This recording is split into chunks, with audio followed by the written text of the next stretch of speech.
সকলোকে নমস্কাৰ জ্ঞাপন কৰিছোঁ। এটা খুব ধুনীয়া আঘোণ মাহৰ এটা নিশা। আচলতে বৰ্তমান বাজিছে 1:25। আচলতে মই উপস্থিত আছোঁ, বাৰে বাৰে কৈ আছোঁ, খুব ধুনীয়াকৈ ভিডিঅ'বোৰ প্ৰস্তুত কৰি আপোনালোকৰ আগত দেখুৱাই আছোঁ।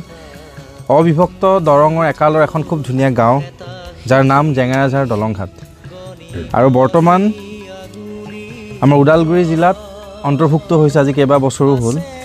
আচলতে এটা বিখ্যাত আৰু এটা বিশেষ কাম, যাৰ নাম দিছোঁ প্ৰজেক্ট জুবিন লেণ্ড। নতুনকৈ আৰু ৰাইজৰ আগত আচলতে ক'বলৈ হয়তো মই নালাগে, অলৰেডি 2-3টা ভিডিঅ'ত মই খুব ধুনীয়াকৈ এই সপোনৰ জুবিন লেণ্ডখনৰ কথা অলৰেডি আপোনালোকৰ আগত অৱগত কৰিলোঁ।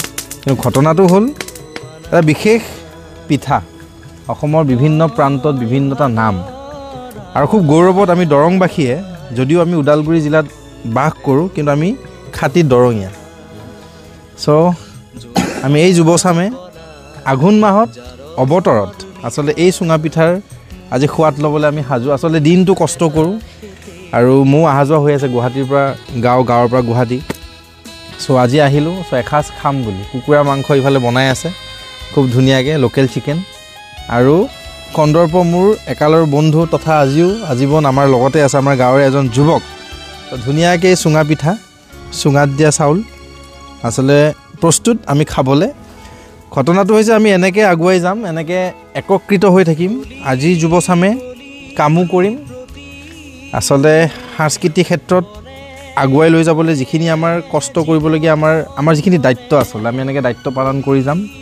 আমি ঘৰখনো চলাম, আমি ল'ৰা ছোৱালী পঢ়িবও, লগতে আমাৰ এই জুবিনদাৰ নাম, এই যি ঈশ্বৰ পুত্ৰ বা আমি ঈশ্বৰ পুৰুষ বুলি তেখেতক গণ্য কৰোঁ, সেই মানুহজনৰ সেই বিদেশী আত্মা তথা তেখেতৰ সেই বলিষ্ঠ কণ্ঠ আৰু তেখেতৰ সেই ব্যক্তিত্বক শ্ৰদ্ধাৰে আমি তেখেতৰ সেই সৃষ্টিবোৰ জীয়াই ৰাখিবলৈ আমি আজীৱন প্ৰয়াস কৰি যাম। সেইটোৱে আমাৰ লক্ষ্য, সেইটোৱে উদ্দেশ্য।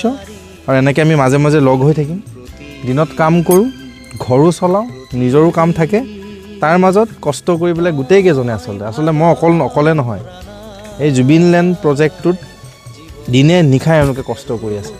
আশীৰ্বাদ দিব। কিন্তু সৰু সৰু ল'ৰা ছোৱালী, মোককেইখন দেখি আপোনালোকে গম পায়, দুজন বৰ আমাৰ ছিনিয়ৰ এখন গাঁৱৰ, অৰূপ দা আছে, জ্যোতিষ দা আছে। চ' দীঘলীয়া নকৰোঁ, আশীৰ্বাদ বিচাৰিম, উৎসাহ বিচাৰিম, সাহস বিচাৰিম, বিতৰ্ক নিবিচাৰোঁ, বেয়াকৈ নিলিখিব। কষ্ট কৰি আছে সকলোৱে। আচলতে জুবিনদাৰ বাবে আচলতে আমি জীয়াই আছোঁ, জুবিনদাৰ বাবে জীয়াই আছিলোঁ, আজীৱন জীয়াই থাকিম, যদিও কাইটভাৱে নাই। তেখেতৰ নামত খুব ধুনীয়াকৈ সপোন ৰচিছোঁ আমি এখন গাঁও আমি ডেভেলপ কৰিবলৈ।